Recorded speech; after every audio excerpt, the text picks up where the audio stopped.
لیکن پاکستان والا صبر ذرا مختلف ہے.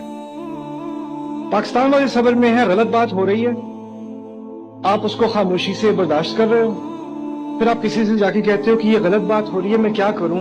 بیٹا صبر کرو، یعنی حق کی بات مت کرو، خاموشی میں صبر کرو.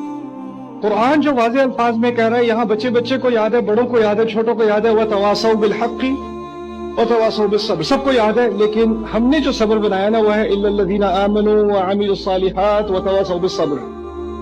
میں تھوڑی سی بیچ میں اسکپ ہو جاتی ہے بات. یہ نہیں کہا حق کی بات نہیں کرنا، یہ باتیں مت کرنا، اس سے بڑی مصیبت ہوگی، بس تم صبر کر لو.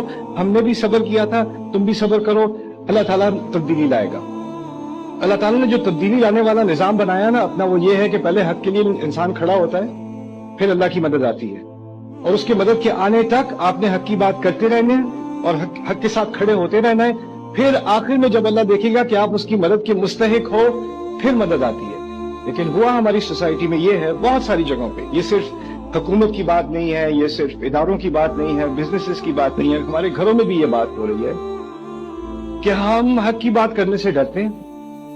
ہمیں لگتا ہے بہت زیادہ سامنے سے جو ہے اس کے نتائج ہوں گے، اس کا ہم سامنا نہیں کر سکتے، اور ہمیں سکھا دیا گیا صبر کرو دعا کرو، صبر کرو دعا کرو. تو دوسرا جو سوال مجھے پورے ملک میں بار بار سننے کو ملا، یہ دعا کیسی ہے؟ میں دعا کرتا رہتا ہوں، میں دعا کرتی رہتی ہوں، اس کا کوئی جواب ہی نہیں آتا.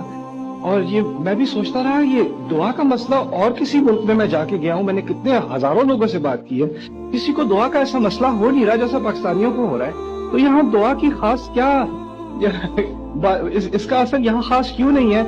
پھر مجھے جا کے بات سمجھ میں آئی، جس طریقے سے دعا کی بات کی جا رہی ہے نا ہماری سوسائٹی میں، وہ یہ ہے کہ آپ نے جو اپنا کردار ادا کرنا ہے نا دعا کرنے کے مستحق ہونے کے لیے، اس کو ہٹا دیا گیا ہے رستے سے. اپنی جو محنت کرنی ہے، مشکلات کا سامنا کرنا ہے، اس کو ہٹا دیا گیا، اور پھر کہا ہے اس کے بجائے آپ دعا ہی کریں.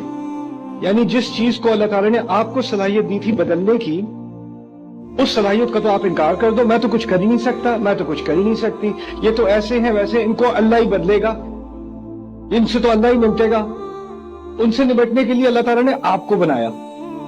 جو بھی مشکلات آپ کے سامنے ہیں نا، اس زمانے میں، ان مشکلات میں، اس فیملی میں، اس سوسائٹی میں جس قوم ان مشکلات کا سامنا کرنے کے لیے صلاحیت رکھتی تھی، اسی کو وہاں ڈالا گیا ہے.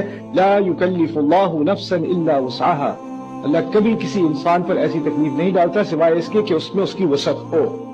تو آپ میں، آپ کے گھرانے میں، آپ کے فرینڈز میں، آپ کی سوسائٹی میں جو پریشر آپ کے اوپر ڈالا گیا ہے، وہ آپ ہی پر ڈالا جانا تھا، کیونکہ آپ ہی اس کے قابل ہو، کیونکہ کوئی اور اس کے قابل نہ ہوتا. اگر میرے اوپر وہ پریشر ہوتا تو میں اس کے قابل نہ ہوتا. اللہ نے آپ کو چنا اس کے لیے. تو یہ اپنے بارے میں کہہ دینا نہیں میں تو کچھ کر ہی نہیں سکتا، بس دعا ہی کر سکتے ہیں اب، اور صبر ہی کر سکتے ہیں، پھر آپ کو دعا اور صبر کا کرائسس ہو جائے گا، اور آپ پھر پوچھنا شروع کر دو کہ یہ پتہ نہیں میری دعائیں اللہ تعالیٰ سنتا کیوں نہیں ہے، وہ مجھ سے کیوں اتنا ناراض ہے. یہ ناراضگی کی بات نہیں ہے، یہ آپ کی غلط فہمی کی بات ہے.